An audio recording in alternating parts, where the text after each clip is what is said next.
Hey guys, welcome back to the channel. Today I am joined by a special guest, a friend of mine, Sebastian Diaz. He is in the health space. I had a pleasure of meeting Sebastian through a common partner and friend of ours, Jesse Park. And so, Sebastian, I want to just welcome you to the channel. I'm excited to have you. I know you've had quite the journey. Yeah, appreciate it. Appreciate it, Michael. Happy to be here, man. Yeah. We have a lot of mutual partnerships, and now we're working together also, right, in the advanced space. So it's awesome. Full circle. You get to meet people here in this space. So excited to be here, man. Appreciate it. Yeah, I think it's all about collaboration and how can you join together with other people and push your business forward, push their business forward, and ultimately create these win-win situations. And it's amazing. But what I really wanted to share, I know Sebastian, just like every entrepreneur, you have your own unique journey, and I want to congratulate you. I know it's maybe a little premature, but I know by the time this airs, you're going to be pretty darn close to achieving a quite an accomplishment of being a partner with HST, and that's quite an accomplishment, right? So I just want to say early congratulations. I mean, you're super close. I saw the numbers, so Yeah, I was it's hoping it was gonna happen in August already, and I was like, right, because it's unpaid volume, and health pays very differently than life. Sometimes we'll have payouts depending on the products that we write. They take a while, so appreciate you, Michael. I'm not gonna celebrate until it's on there. I've hit my $1 million, $1 million in issued business, right, and paid business. yep.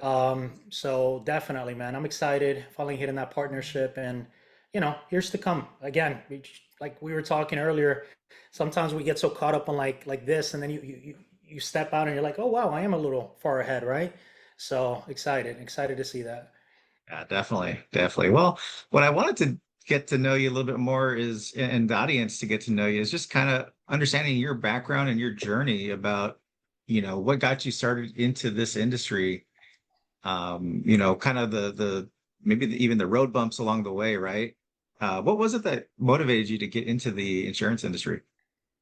I grew up with insurance in my blood. You know what I mean? When I was born, insurance, that was the first word I said. Uh, no, I mean it's ultimately, to be honest with you, I think it was back 20, I think it was a little around 2014 was when I first tried applying for, and it was really just the money situation. To be honest with you, it was just a buddy of mine that I was working telecommunications back at the time. I was actually working for Chase. I don't know if we can say names on here, and I was doing credit card customer service. So I'd be the one answering the phones when they call their number in the back of the card, and I would service those clients. So uh, making 25,000 a year, right? I was a new parent. My son was still young. Actually, I had gotten a second, so I was a brand new parent, kind of stepping in, realizing that money was tight. And then I had a friend that left and told me, hey, I'm doing this. I think he said 35,000. And back then, I'm like, oh my God, I wish I could make 35,000. Yeah. Fast forward, some months can be that. So, but no, but ultimately that's when I first heard about it. I didn't know anything about insurance, and I applied to a major insurance company. They were doing property and casualty, which is home and auto, and I got denied. So I kept doing my thing, and then I applied a second time, and I think I got accepted on the third time. It was a hard place to get into. Liberty Mutual was when I first got my stint into insurance in a whole. I was doing home and auto at the time. Yeah. So how long did you do home and auto before you broke into health, and what was that So transition like? it was a while. I learned a lot, working that just the way that they do it. They were taking unlicensed agents. They were doing a training, really good training, by the way. I learned a lot during that time. I got my license in 2015, so I became the licensed agent. We were doing home, auto, umbrella, uh, SUV, the toys, right, the boats and the four wheelers, things like that. So I learned a lot during that time, climbed the ladder a little bit, but I've never been much of a corporate junkie, meaning that I'm not one to kiss much ass, Michael. I like to, I like to do let my work show for what it is. So I always would hit a point where you have to do the right thing, or you have to be behind this person or shake the right hand kind of thing. And I would always be at that point. So I always moved. But to answer your question, I went independent in 2019. So between 2015 and 2019 was when I worked there as a captive agent doing home and auto, and I was a W-2. I had a salary and a commission based on what I wrote. And then in 2019, I went independent doing health insurance for the first time, doing private health insurance plans. Okay. Is this when you found Jesse, or is this when did you have a kind of a pit stop along the way? So this was a pit stop along the way. So I didn't know what I didn't know, right? No, there's no insurance school to tell you, hey, this is a captive setup. You're selling a fixed benefit plan. I didn't know anything about that. I just came in. I knew certain people were making good money. I went in for like an interview, and it was a table. A bunch of us were sitting down. It was a video, and the video was just Ferraris and the private jet, and like, you know what I mean? Like that was the recruiting video. And oh my God, eyes wide open. I'm a new dad, and I'm supporting family and stuff like that. I'm like, oh, I'm gonna kill it.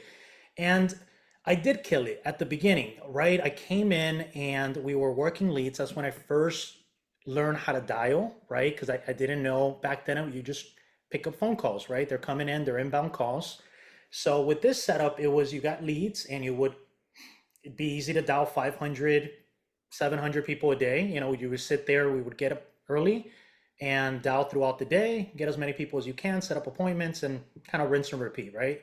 So, fast forward, right? We were getting large advances at the time where I I didn't know what I was selling. I was just using my mentors, my managers at the time. They were telling me, "Hey, this is the best thing since sliced bread. This is covers XYZ." This like, and I'm like, "Cool," So I'm like doing my thing, and I'm one that I'm a hard worker. I believe in hard work. Like if you're going in for like even when I was working at Taco Bell, I would be on that line making the burritos, get really good at it. You know what I mean? I take pride in what I do, even if I'm sweeping, right? I've always had that mentality. So I became good, just following a process. But then I started learning about the product. I started learning about, truly what these plans were. And there was one instance, I had this lady, and I still remember, I think I was washing my car at the time, and she called me and she had certain medications. I think they were diabetic medications that she was taking. I asked my mentors at the time. I should have done more research, but yeah, they're covered. Just sell her. It was all hoorah, drink the Kool-Aid, write the deal. It was all commissions and numbers and things like that. She wasn't covered. Her medication wasn't covered. Her plan, it was what we were selling was a fixed benefit product with a critical rider, where if crap hits the fan, you can activate this rider. It's a $3,000 deductible, and then it covers that hospitalization. Think of it like a hospital indemnity plan in a way, right? But we were selling it as, oh yeah, $3,000 max out of pocket, $3,000 deductible, but that's not the case. That wasn't the case at all. If you used it and then you got sick again later in the year, you're stuck, and then your plan is only covering up to a certain limit. So I didn't last the year there, to kind of give you the story. And that was mind you, a lot of commissions up front.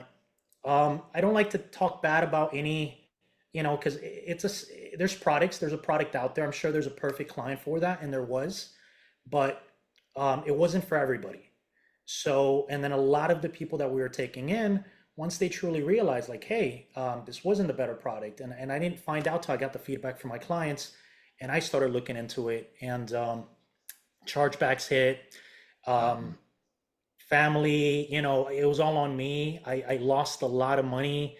Not only that, if you know anything about one of the reasons that I connected with my mentor, how we connected, Jessie Park, is that she was part of that. When she tells her story, that's the agency that she was with before this, the exact same. So when I was reading her book, listening to her book, that's how I found her. I'm like, oh my God, this sounds like the same agency. So I called her because she's got like a CTA at the end. And I'm like, were you with this agency? And she's like, yes, how'd you know? And I'm like, oh my God, because it was the same idea. It was a crap show. Like at 5 p.m., drinks would come out. You ever seen The Wolf of Wall Street, Michael? Yeah, totally. Yeah, imagine that in insurance. That's kind of like so People there were either getting, and I went through a period of time where I lost, by the end of it, I had a lot of debt. We're talking close to, I think it was close to $60,000 in debt when I left, between leads, between chargebacks, between a lot of different things there. You're drinking Kool-Aid and you're thinking like, oh, making a lot of money, but you're really not. There's money coming in, but there was a lot more coming out, and the spend that was happening, and a lot of personal stuff also during that time. So I definitely remember 2019 was that pivotal point where I learned truly what it meant to be out on my own without a salary, but also learning what I don't want to be and not being that right model. So looking back, I'm thankful for that experience because I'm doing things a lot different now. Yeah, when just hearing you share this, it's just making me think of my own journey. And even though it's not in the P&C and health side, it was primarily in the life insurance side and the financial planning. And now it's moving into that health side, right? We're implementing the health with Jesse as well. But just hearing you talk about it, like it's such a parallel story, right? Like the company I joined when I got into life insurance, it was the same thing. We made this much money and look at this and this and this. And it was like, wow, it's life changing. And yeah, it gets you motivated to jump in, right? Have a life changing opportunity. But same thing, it was like you don't know what you don't know. So hearing you talk about these indemnity plans or hospital like indemnity plans, um, and selling them as something they're not, it reminds me of I started with IUL, right? And the way we presented it at the time, it was something that it was not really meant or designed to be, right? Right. And I didn't find that out till a little bit later. And so same story. And then I grew a big agency too, and I had a bunch of chargebacks and roll up debt. And so almost everything that you're talking about, and by the way, that was about 4 years into my career where I experienced that. And Look at that, so man. you saying 2015 to 2019, exactly 4 years, I was like, man, this guy has almost the exact same story I do, just in a different product line, Right. right? And when I talk Eh, to people, I ask them, "Hey, have you faced any failures?" Because now, kind of knowing in, like, I kind of want the person that has gone through something difficult, right? You know what I mean? Because our line of work, it isn't the easiest, getting in front of people and getting clients. And I can appreciate if you've done it and you failed and you can get back up and keep, you know what I mean? Keep batting, because that's really what it is. So.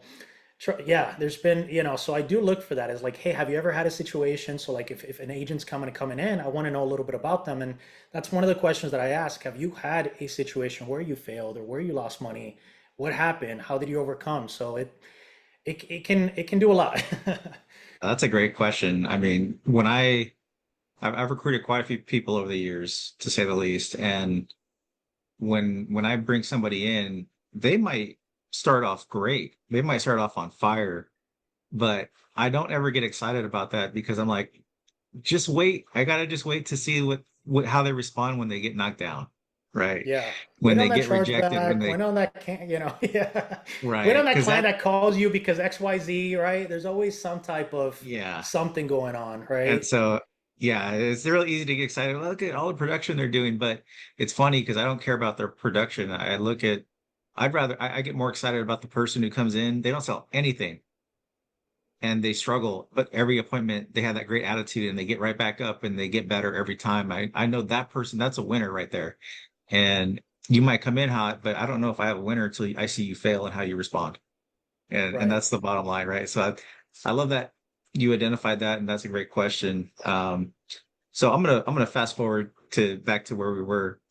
You mentioned you were facing all these chargebacks, you were in debt, right? This could be a very frustrating situation. And same thing, I left a large agency behind, and we had about 70, almost 80 agents with that agency. And when I left, I got everything stripped away, had all this roll up debt. So I was in massive debt Oh, for a wow. little while. And I know somebody asked me, well, Michael, why didn't you just quit? Like that's a pretty tough failure. And I want to ask you the same question, Sebastian. Being in that situation where, hey, this been 4 years, I got all this debt now. Like this didn't work out the way I thought. What motivated you? What kept you going? Um, Um, I don't know, man. I mean, It's a good question. Like, what keeps you going? I mean, for me, a lot of it is my family. A lot of it is, just being a provider. I got three boys, so I, I never, maybe that has to do with it. I never knew my biological father, right? There was never that figure there. There is the father figure because I have my step pops and I call him pop. He's my dad to this day. But I always wanted to give my kids like, hey, like this is you have to overcome, right? So it's funny because I'm so much of a different person before kids and after kids. You know what I mean? Like it's just it's night and day. But I think a lot of it had to do with that. Is just having that hey, I have to keep going. I have to figure this out, and just having that mentality.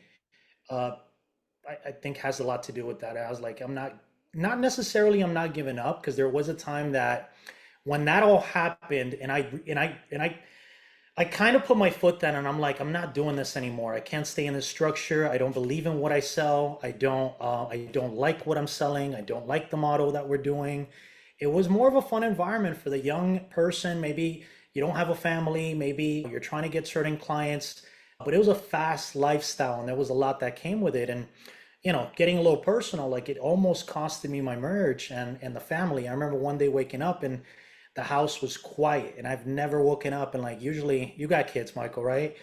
Um, so it's what it is in the morning waking up and it's like you know what I mean? And it's like you just get used to because I got they're always loud. So but waking up and then that dread that it's just quiet in the house and I'm like, oh my God, I don't want this. I don't like this, right? So I had Yeah. to like and it wasn't just the financial aspect, it was also getting hit with everything, but at the same time, you're kind of feeling like crap, right? You're feeling like utter, like I'm a failure. I did this.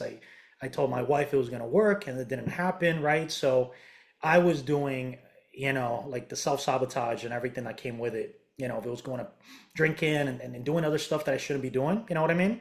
So Right. it was a tough year, so what kept me going was really just wanting to make it work for me and for my family and say that I'm not, I'm going out swinging. So fast forward after that ended, one day I told everybody and I'm like, "Hey guys, I'm not coming back." And everybody like, "Yeah, whatever." Nobody believed me. And I did. I never came back. I said bye to everybody. They thought it was like I was just saying bye and I sat down with my upline and I'm like, "I don't want any residuals. I don't want any business. I just want to be clean, just start fresh." I had my debt that I had to pay back, and it took about a year of. So in 2020, I had the option of either going, um, continuing to do something similar, but it took about a year and a half, and I just put my head down and I worked really hard, and I was able to pay that off. It was a feat, we had it on a whiteboard, and I was slowly checking things off. So, but it was just hey, wanting to work hard. I come from a tough background. Nobody in my family really kind of made it per se, right? So I was like, hey, I'm gonna bust my ass and try to get there. So I wish I had a better answer, but just Yeah. continuing on. No, I love it. I mean, before we started recording today, we were talking about other people that we know and kind of that journey, right? And I truly believe every entrepreneur goes through it.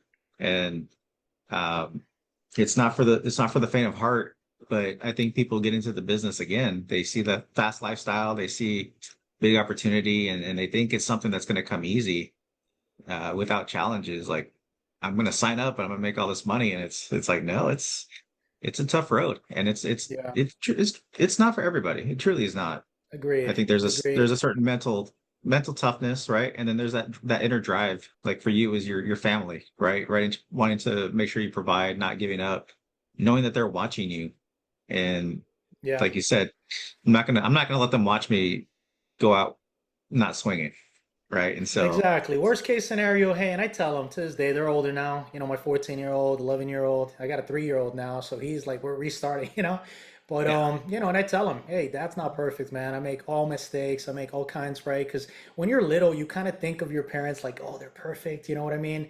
And it's like as you get, as you become a parent, you're like, okay, my parents. Now I understand why X, Y, Z, or why this happened, right? You start to get a little appreciation for what they've been through, and like especially us and our age group, we like to blame our parents like, oh, because of this or that, right? But then you step back and it's like, hey, it was just a different, it's a different lifestyle. So for me, that's a big, yeah, definitely a big motivator.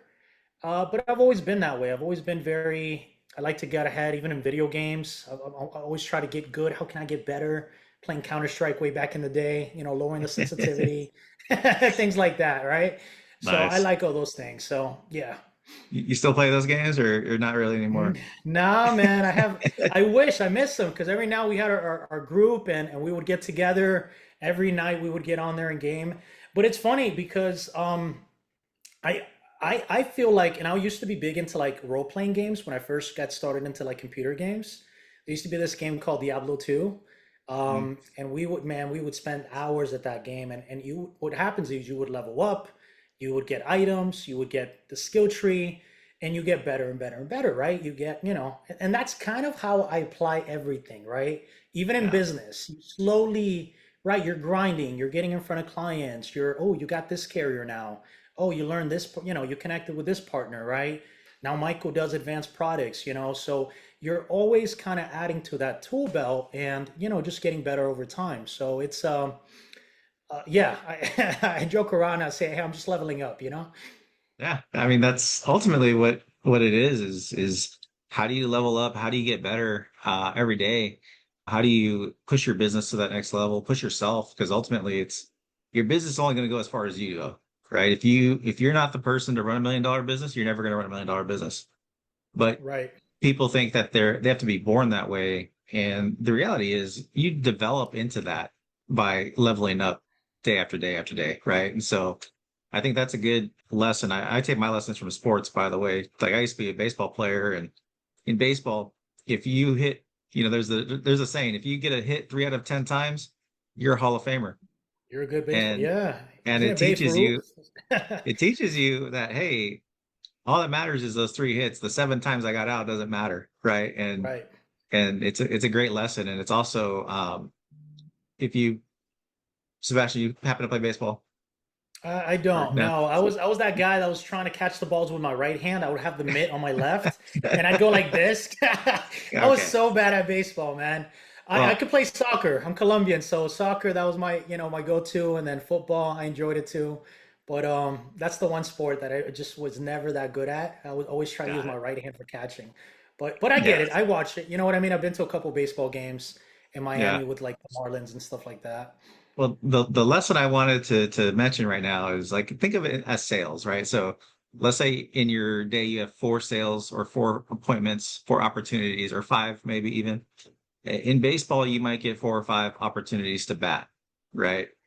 And what the attitude that you develop in baseball is perfect for, and I think any sport really, perfect for sales because if I was 0 for 4 that day and I was coming up a fifth time, my mentality was, I'm due. I'm going to get a hit this time. Like, no, I'm going to get a hit. And then the opposite, if I was 4 for 4, I got a hit every single time. Then my mentality is, oh, I'm hot. I'm for sure going to get a hit this time. And Right. there's always this mentality of the next one's always going to succeed, right? And I think when you have that, it pays huge dividends in sales because you can have those 0 for 4 days, you can have the 4 for 4 days, but you always have that feeling that you're going to make that next one. You're always going to succeed that next time. So that was a little lesson. I know um you had the video game lesson, so I wanted to share that one. Yeah, no, I like But it. Moneyball. You seen Moneyball, the movie? I've seen, Uh, interestingly enough, I haven't seen the whole movie. you got to check it out. You would enjoy that. Yeah. He's big on, check it out tonight. I think you would really like that movie because I don't even like baseball like that, but I enjoy the movie just from Okay. the aspect of what you're saying exactly. Like, and he realized like, hey, we only need to have people get on bases, and that's how we win games. And he was able to, check it out. Really good watch. But you're true. You're right. I mean, you have to get the at bats, and that's what I work with my agents sometimes. It's like they're so caught up on like learning the technique of the bat and how to hold it and how to hit it the right way and how to get the home run, but they don't get the at bats. You know what I mean? You're so caught up on like trying to become perfect, but if you took 10 hits, right, even if you just got one, that one is going to teach you so much more. And I'm all for coaching and training and everything like that. But it's first, yeah, you have to get the at bats because sometimes they just fall in your lap. Sometimes you're helping somebody out and it makes sense. And even if you don't know anything, you're able to help the person. But yeah, yeah, I always kind of talk about that before we're learning a lot. Like, be comfortable with just getting in front of people, getting your at bats. If it's dialing, get comfortable with the next call. Hey, the next call, right? As you're training, Yeah. as you're understanding your products and things like that, you know? I always say you can watch a million videos on other people riding bikes, but until you actually get on one and balance it for yourself, you don't know how to do it. Right. Exactly, exactly. And so you Yeah. just have to go out and do things. So between you said about 2021 and today, Sebastian, um, I know in our minds we still don't feel like we've made it. We still see tons of room. We're chasing down people further ahead than we are.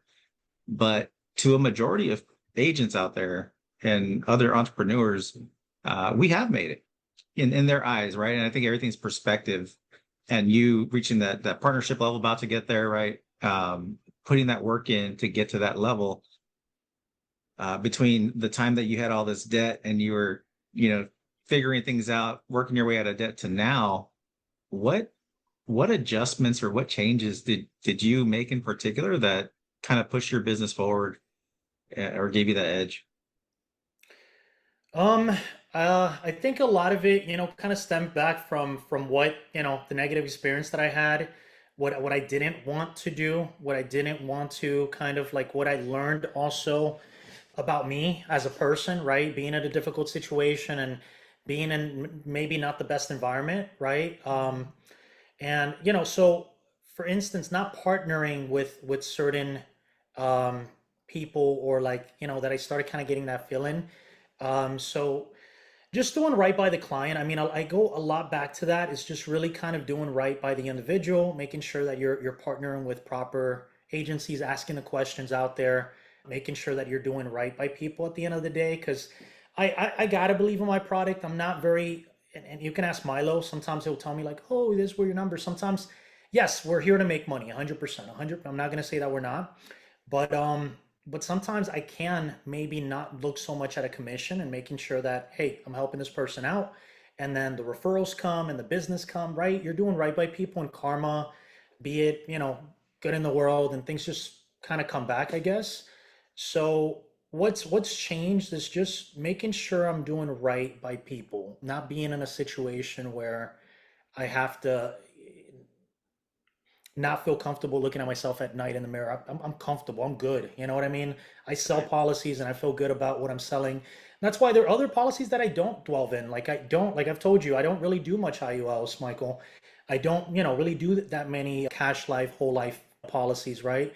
Because I'm so focused. I've got the under 65. I do a little bit of Medicare, the term with the living benefits, some final expense in there for those that are, right, needing it. So kind of focusing, staying within my lane, and then you know, having the experts focus on the other stuff. Because sometimes we can get so caught up in there's so much things in the insurance world that you're like, ooh, nice cookie. Oh, that's another thing is focusing and staying in your lane. Like I could Yeah. have hit partner a lot quicker, but I was also doing life insurance at the time. I was also doing some final expense to keep the lights on in it, to do a lot of that. So I was kind of juggling both health and life, and now um, I'm kind of branding. I'm doing my own agency now, the Life Care Pro, and focusing on those products like the under 65 market, the marketplace, the private plans, um, the maybe if we can add on a policy that can cover cancer, heart attack, and stroke, things like that. So Right. not getting so caught up because there's been so many opportunities like, hey, I want,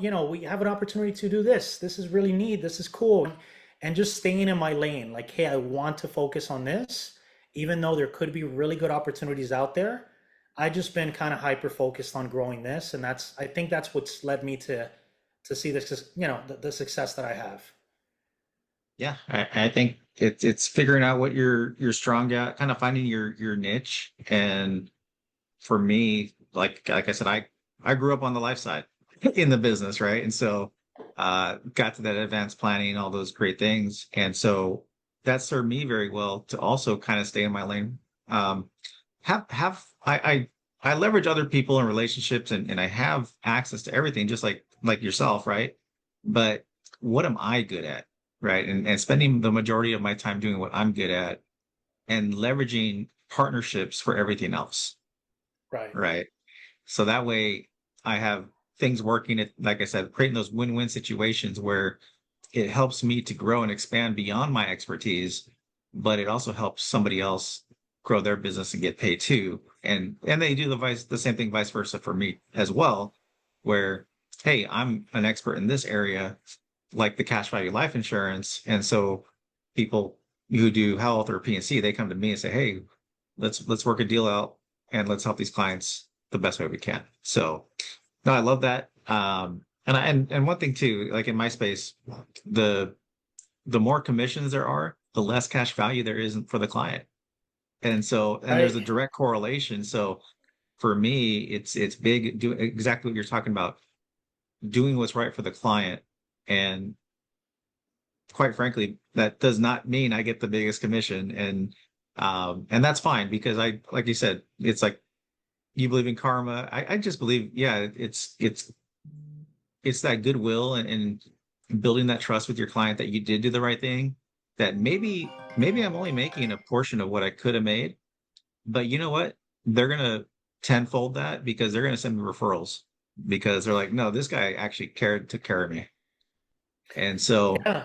And you don't know when those are going to come, you know what I mean? And things yeah, just play out. Things, there's times where, even in this business, man, when I started, 4 months in, I had applied for a job because I was freaking out and money wasn't coming in, right? You have your, being self-employed, being in business for yourself. There's months that are just tougher than others, and I was going through something like that. And then I went in, I applied, I was offered a position, salary plus commission, running a sales team, and I almost took it, and then a commission just happened to hit, and I'm like, let me stick this out. You know what I mean? So you don't know. And then I also, during that same time, it was funny enough, I had helped somebody out with a policy, helped her put her client on the right.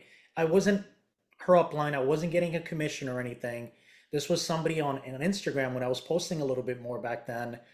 And, so we got on our phone call. I helped her out, make sure that she was putting the client on the right spot. Months later, Michael, she calls me and she's like, "Hey, Sebastian, my family's business is taking off, and they got a big business. I guess her dad was retiring. She was now going to step in as the person that, taking care of stuff. Like she's going to be the CEO. And I don't have time for insurance. Can you take care of my clients?" And I'm like, "Wait, what do you mean?" So I'm thinking like, okay, I'm gonna pay. I'm like, no, no, no. I know what you do for them.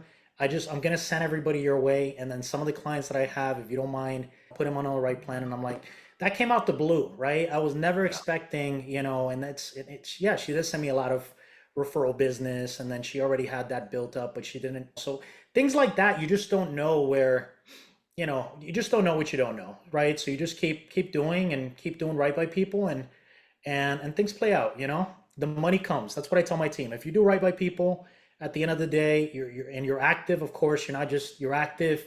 You're about it every day. You're doing. I'm a big believer. This book right here, Leads.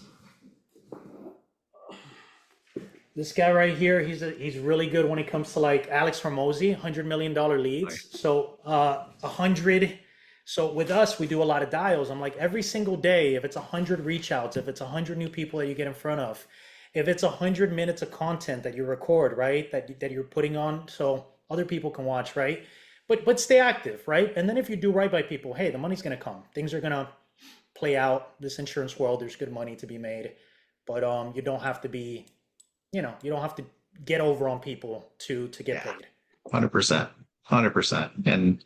And unfortunately, in our industry, that could be pretty rampant sometimes. It can be. With That's why we yeah, talk, and you just see it, and it's so common, and it's like, oh man, So I don't care about putting a client on a ACA plan, even though it's going to pay me $20 versus maybe on a larger plan that, hey, they're stuck. They need certain coverage. Let's go ahead and let's put them on the right plan.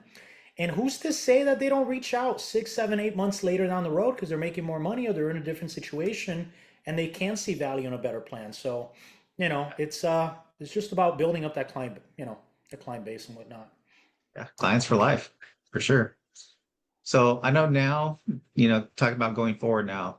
I know you, and I don't know how long you've been doing this, Sebastian, but I know you're now leading other people and helping them develop. And what's to come, right? Yeah, it's funny because certain people kind of, have like this big game plan, and this is what, I kind of, sometimes I focus on the one thing in front of me. There's a really good book called The One Thing. And I've always kind of focused on the one thing. What is the one thing that I can do to XYZ, right? Because sure, there's things that pop up and there's things that just happen, and that's what stress and anxiety and everything else kind of comes in. And I just like, okay, what's the one thing that I can do to advance this? So right now it's yeah, working with agents, having a platform where they can maybe go in, and I'm not repeating myself 50,000 times. So I'm kind of recording certain things so that way we have a spot, which we do have it with Inspired, but I also want to keep it short so that way it's the little, hey, quick question, they can jump in, they can kind of access it. So little things, as things kind of come up, we're building them. I want to put things, the meetings, kind of checking in with, with individuals, and also making sure that I'm moving my business forward as well, working with clients at this time. So I haven't just, I know some agents after a while they're just kind of like, okay, I'm just going to run a team and build that. I guess I'm not there yet 100%. Like we said earlier, everybody's different. Everybody's got different goals. Everybody's got different speed out with the way that they do things or drive. And dealing with, also dealing with individuals can be very difficult when you're sitting down and you're just depending on them for income 100%. So a little bit of both, definitely trying to balance my time a bit, but I'm just moving forward. I want to continue to write, continue to service my clients. I'm doing a little bit more social media just to put stuff out there. I wish I would have been doing that throughout because it does work, even if the following isn't huge, just to get stuff out there. Hey, people can watch it, people can kind of get educated on, or just stuff that we put out there. So I'm trying to use that also, trying to put some stuff out there, and we who knows where it's going to lead. Yeah, having those systems, that content in place that is working for you 24/7. Like you said, you don't have to constantly be on the phone or repeat yourself. That's huge. I mean, ultimately, I tell people, what's your end goal? Is it just to make money or is it to earn freedom? Hmm. Because those are two separate things, right? Right. And you can make a lot of money, but have your time all tied up, or you can have the systems, the recordings, everything that you need to work for you in your place. And now you can have some freedom along with that money. So, um, Sebastian, I feel like you covered a lot of great lessons for like young entrepreneurs or new entrepreneurs to learn and take with them. Is there anything like any final words you would say to a new entrepreneur A new entrepreneur in general or in the business? I mean, the in, insurance space. in insurance or in general? I mean, I've it's always learn, always be learning, always never want to be that person that you know the most. I always want to be, and I know a lot about health insurance and about, right, but I never want to like come off like, oh my God, I know it all and I have never nothing to learn. I'm always open to learning new things. Even at this level, I want to be in rooms with people that know a lot more than me, right? Versus me being the know-it-all, right? So I've been kind of trying to put myself like joining conferences. So maybe for the new entrepreneur or the new person, individual joining insurance, be coachable, learn, understand that there's so many ways to do this, but it's good to have somebody that you can follow, maybe a Michael, maybe a Sebastian that you can plug in with, and you can, hey, this is what I did, this is what I'm doing, and you're able to kind of continuously learning. So for me, that's huge. To this day, I'm still learning new things, right? Because there's just different levels. Now, when you're running an agency and you're working with a team, and now you're getting chargebacks on your team, or you're getting, issues with care, there's always different levels to it. So it's just, what's the next level? How do I get better? How can I beef up my character right now, right? So I can fight the new mob, right? And that's just the level up. That's, the way I think about it. So continuous learning. There's always different levels to this. So freedom, definitely the time freedom, and just the freedom of being able to be there for events and things like that. That's what I pursue. It's my business. I can run it the way I want to, and be there and available for my kids and the events, and say, hey, I can take this time off, right? Which we didn't have that. I didn't have that as an employee. Right. Right. Yeah, I think you hit it on the money. Be coachable and find yourself. I'll add this. Find a good mentor because there's plenty of people that call themselves mentors and quite frankly, they're not going to give you the time of day. They're just going to say, well, just buy more leads or just keep doing what you're doing. And they don't actually coach you. Make sure you have a coach, you know, if you're whether, and this is for insurance, but this is for anything that you're doing. Make sure you have a coach that will actually invest time in you and coach you through things, right? Help you to work through certain scenarios and help you make those adjustments, help give you that clarity and that perspective, because that's what's going to help you identify things that need to change, right? And the faster you can change and make your adjustments, the faster you're going to succeed. And so that's super vital, I believe. But That's Sebastian, good. I really appreciate your time today and you hopping on the channel with me. How can, if anybody wanted to reach out to you, how can they find you? Um, on Instagram, I think I'm at insurance bash, insurance underscore bash. And on Facebook, mainly it's Instagram and Facebook. I need to get on your venture, like maybe run into YouTube one of these days, you know. There you go. But yeah, mainly it's Instagram and Facebook. Sebastian Diaz. On Instagram, it's insurance underscore bash would be the best way to find me. Or, you know, if you got any questions, you guys can always message me on there, and I check those, and I can always help out. Awesome. Awesome. I'm going to go ahead and put those in the description so you guys can connect with Sebastian. And then if you like the channel, make sure to like and subscribe to the channel, and I'll see you next time. Bye. Awesome. Catch you guys.